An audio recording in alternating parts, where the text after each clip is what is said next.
வணக்கம். இந்த வீடியோவில் சீரிசை அல்லது சீரியல்பான இயக்கம்னா என்னன்னு பார்க்கலாம்.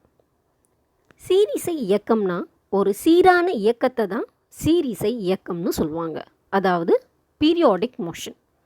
இந்த சீரிசை இயக்கம் பார்த்திங்கன்னா நம்மளோட அன்றாட வாழ்க்கையில் நிறைஞ்சிருக்கு. எடுத்துக்காட்டுக்கு நம்ம எல்லாருமே சின்ன வயசுலேருந்து ஊஞ்சல் விளையாடிருப்போம். இப்போ அந்த ஊஞ்சலோட இயக்கத்தை பார்த்திங்கன்னா நம்ம ஒரு ரெஸ்ட் பொசிஷனில் இருப்போம். ஒரு ஃபோர்ஸ் கொடுக்கும்போது பின் நோக்கி போவோம். திரும்பவும் அதே ரெஸ்ட் பொசிஷனுக்கு வந்துட்டு திரும்பவும் ஒரு ஃபோர்ஸால் முன்னோக்கி போவோம். திரும்பவும் அந்த ரெஸ்ட் பொசிஷனுக்கு வருவோம்.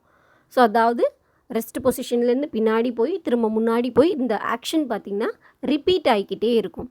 ஸோ இதனால் ஒரு சீரான இயக்கம் நடந்துக்கிட்டே இருக்கும். இந்த ஊஞ்சலோட இயக்கம் பார்த்திங்கன்னா ஒரு சீரிசை இயக்கத்தோட ஒரு பெஸ்ட் எக்ஸாம்பிள்னு சொல்லலாம்.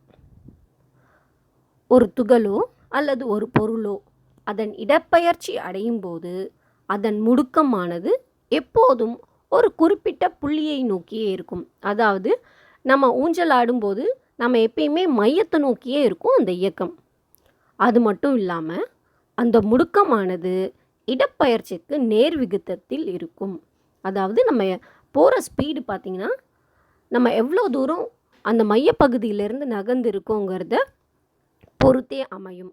இவ்விதமான இயக்கத்தை சீரிசை இயக்கம்னு சொல்கிறோம். அதுக்கு எடுத்துக்காட்டு பார்த்திங்கன்னா நிறைய இருக்குது. எல்லாருமே சிம்பிள் பெண்டுலம் பார்த்துருக்கோம். அதாவது தனி ஊசலின் அலைவுகள் பார்த்திங்கன்னா ஒரு சீரிசை இயக்கம்னு சொல்லலாம். சுருள்வில் அதாவது ஸ்ப்ரிங் பேலன்ஸோட இயக்கமும் பார்த்திங்கன்னா சீரிசை இயக்கம் தான். நம்ம கிட்டார் வாசிக்கிறாங்கல்ல, கிட்டார் வாசிக்கும்போது அதில் இருக்க கம்பிகள் எல்லாமே பார்த்திங்கன்னா மேலும் கீழேயும் வந்து இயங்கும். அதுவும் பார்த்திங்கன்னா ஒரு சீரிசை இயக்கத்துக்கான எடுத்துக்காட்டு. அடுத்து ஒரு சீரிசை இயக்கத்தை எப்படி வந்து ஒரு மேத்தமெட்டிக்கல் ஃபார்முலா அதாவது ஒரு சமன்பாடு மூலம் எழுதலாம்னு பார்த்திங்கன்னா y = a sin ωt அப்படின்னு எழுதலாம். இங்கே yங்கிறது பார்த்திங்கன்னா அந்த துகள் அடைந்த இடப்பெயர்ச்சி, ஏங்கிறது அலைவீச்சு அதாவது ஆம்ப்ளிடியூட், ஒமேகாங்கிறது கோண திசை வேகம், டீங்கிறது டைம் பீரியட் கால அளவு.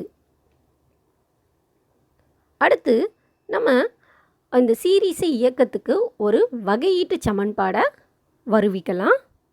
இப்போது இந்த சமன் 1 நான் என்ன பண்ணுறேன்னா டீயை பொறுத்து வகையிடுறேன்.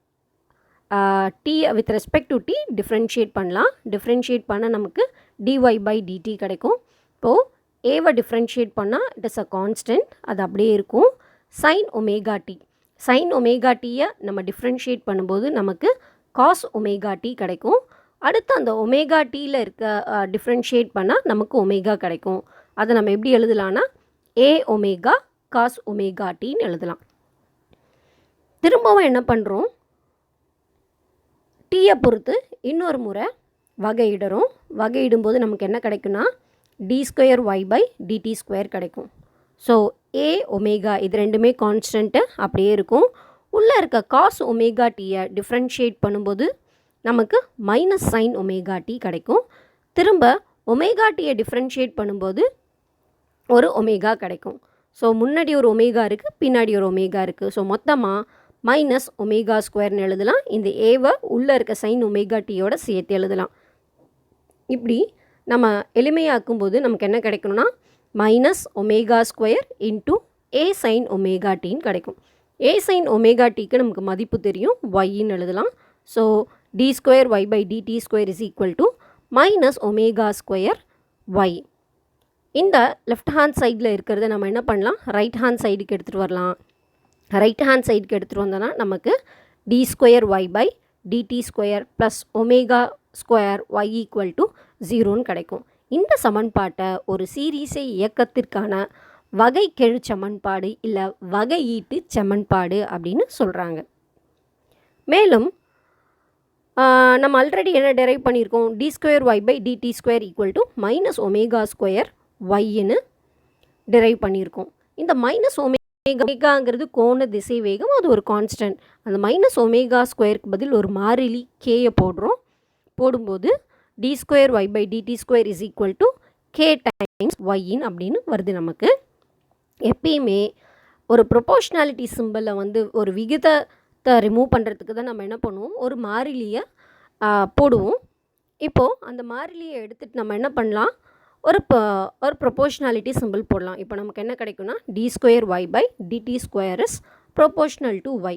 இங்கே d²y/dt²ங்கிறது என்னென்னா அந்த துகள் அடைந்த முடுக்கம். ஏன்னா yனா இடப்பெயர்ச்சி, dy/dtனா திசைவேகம், d²y/dt²னா முடுக்கம். இங்கே நமக்கு என்ன கிடச்சிருக்குன்னா முடுக்கம், அந்த துகள் அடைஞ்ச முடுக்கம் இடப்பெயர்ச்சிக்கு நேர்த்தகவில் அமையும் அப்படின்னு கிடச்சிருக்கு. ஸோ இந்த சுமன் மூலம் ஒரு சீரிசை இயக்கத்தில் முடுக்கமானது இடப்பெயர்ச்சிக்கு நேர்விகிதத்தில் இருக்கும் என்பதை உணர்த்துகிறது.